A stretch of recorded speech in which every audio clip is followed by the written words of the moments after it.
시간에는 연립방 정식의 활용 대표 문제 6번째 시간이 되겠습니다.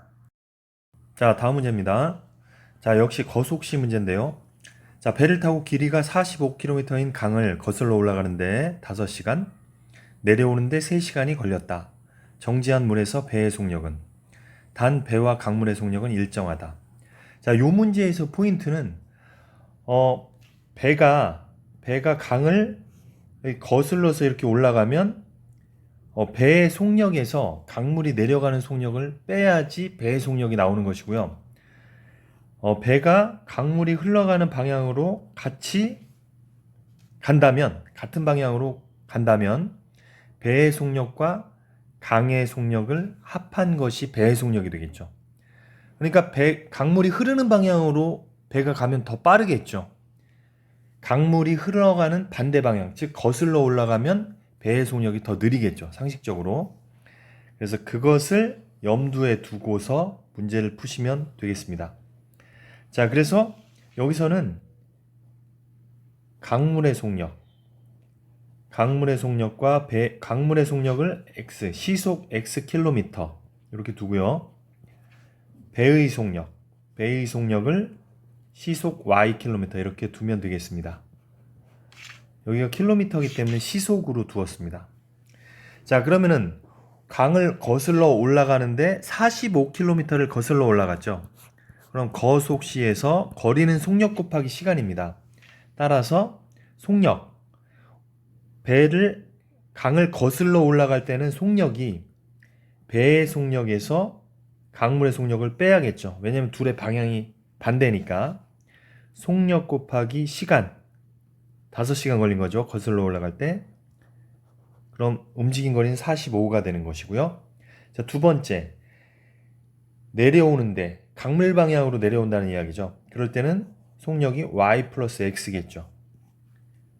여기다가 3시간을 걸려서 내려왔으니까 움직인 거리는 45 똑같겠죠. 이렇게 두 개의 식을 만들 수가 있습니다. 자, 첫 번째 식에서 양변을 5로 나누면 y-x는 45가 되는 것이고요. 두 번째 식에서 양변을 3으로 나누면 y 플러스 x는 15가 되겠죠. 아, 여기 45가 아니라 양변을 5로 나누면 9가 되겠죠.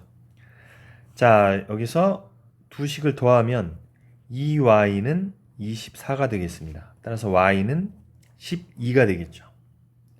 자, 12를 여기다가 대입을 하면 x는 3이 되겠죠. 즉, 강물의 속력은 시속 3km이고 배의 속력은 시속 12km가 되겠습니다. 그래서 정답은 시속 12km가 되겠습니다. 자, 다음 문제입니다. 이것도 역시 거속시 문제인데 기차에서 거속시 문제를 풀 때 약간 유의할 점이 있습니다. 일단 문제를 한번 읽어보겠습니다. 자, 일정한 속력으로 달리는 기차가 있는데 이 기차는 길이가 800m인 다리를 지나는데 23초가 걸리고 길이가 400m인 터널을 지나는데 13초가 걸린다. 이 기차의 길이를 구하시오. 일단 이 기차의 길이를 구하라고 했으니까 길이를 x 메타라고 한번 해보겠습니다. 자, 그래서 우리가 기차에서 좀 유의해야 될 것이 여기 이제 기차가 있어요. 기차가 이렇게 지나가고 있는데 기차의 앞부분, 만약에 어떤 다리를, 자, 다리가 이렇게 있는데, 자, 다리가 이렇게 있습니다. 이 다리를 기차가 건널 때 기준이 되는 것, 출발의 기준이 되는 것은 앞부분이 됩니다. 앞부분. 그래서 기차가 이 다리를 완전히 건넜다. 완전히 건너는 것의 기준은 기차의 뒷부분이 되겠습니다. 뒷부분. 그래서 앞부분은 사실 여기서 출발해서 여기서 끝나는 거죠. 여기가 출발, 여기가 도착이 되는 거죠. 그래서 앞부분이 움직인 거리는 이 기차를 예를 들어서 기차가 100m라고 하고 다리의 길이가 500m라고 하면 이 기차가 완전히 다리를 걷는 것의 기준은 뒷부분이 된다고 했죠. 그렇지만 속력을 구할 때는 이 앞부분을 기준으로 합니다. 그래서 이 앞부분은 여기에서 출발해서 여기까지 가야지만 기차가 완벽하게 다리를 걷는 것이죠. 그래서 앞부분이 움직인 거리는 이 다리 길이 500m에다가 이 기차의 길이 100m를 더해 주어야 되는 것이죠. 그래서 이 기차가 이 다리를 건너는데 움직인 거리는 이 앞부분을 기준으로 해서 600m가 되는 것입니다. 즉 다리의 길이에다가 기차의 길이를 더해주면 되는 것이죠. 자, 그럼 이 문제를 풀 때 기차의 길이를 x미터라고 했죠. 그리고 또 하나 미지수를 둘 것이 바로 기차의 속력입니다. 기차의 속력. 그래서 기차 문제는 기차의 길이와 기차의 속력을 미지수로 둔다고 생각을 하시면 되겠습니다. 그래서 기차의 속력을 초속 y미터로 한번 해보도록 하겠습니다.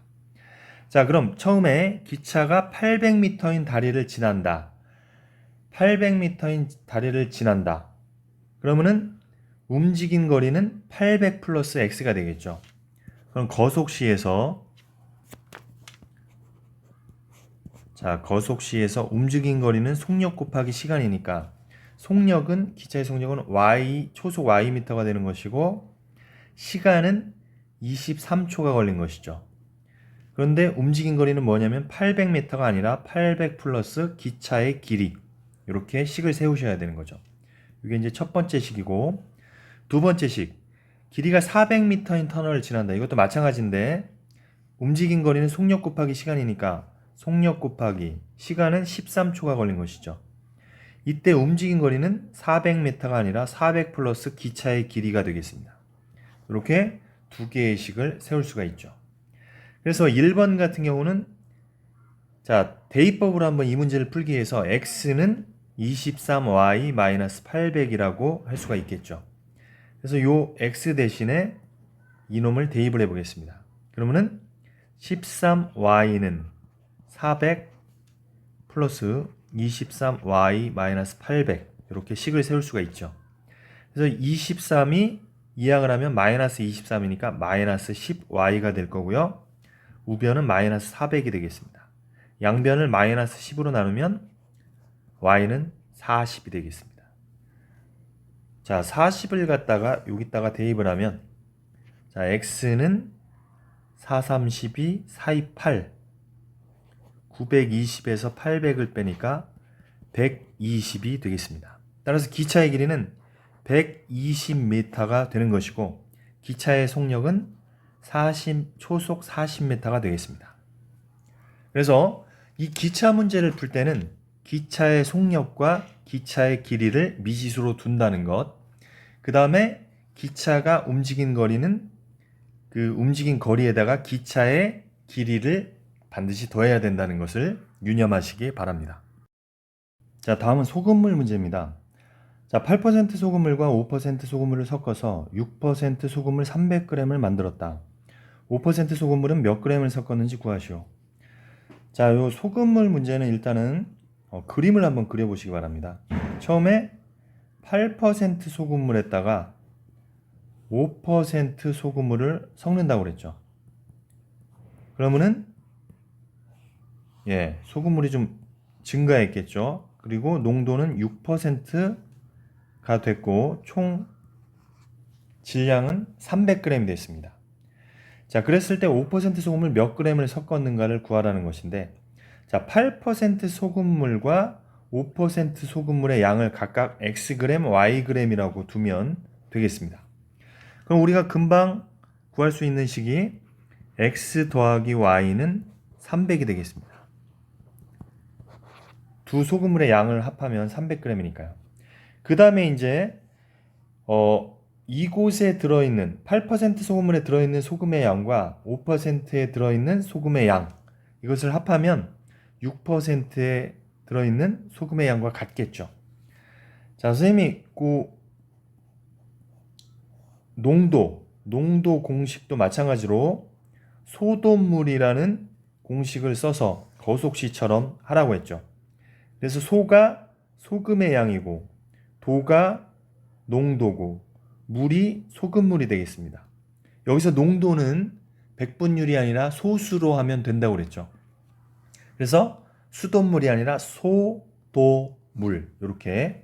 그럼 8% 소금물 xg에 들어있는 소금의 양은 농도 곱하기 물이니까 100분의 8 곱하기 x, 즉 0.08x가 될 것이고요. 역시 5% 소금물 Yg에 들어있는 소금의 양은 0.05Y가 되겠죠. 그 다음에 6% 소금물 300g에는 100분의 6 곱하기 300의 소금이 존재하겠죠. 그러면은 18g이 되겠습니다. 그래서 이렇게 두 개의 식을 세울 수가 있겠습니다. 자, 두 번째 식에다가 양변에 100을 한번 곱해 볼게요. 그러면은 8x 플러스 5y는 1800이 되겠죠. 자, 그러면은 1번 식에다가 양변에 5를 곱해 보겠습니다. 그럼 5x 플러스 5y는 1500이 되겠습니다. 자, 빼면은 3x는 300이 되니까 x는 100이 되겠죠. x는 100을 여기다가 대입을 하면 y는 200이 되겠습니다. 따라서 5% 소금물은 200g이 되겠습니다.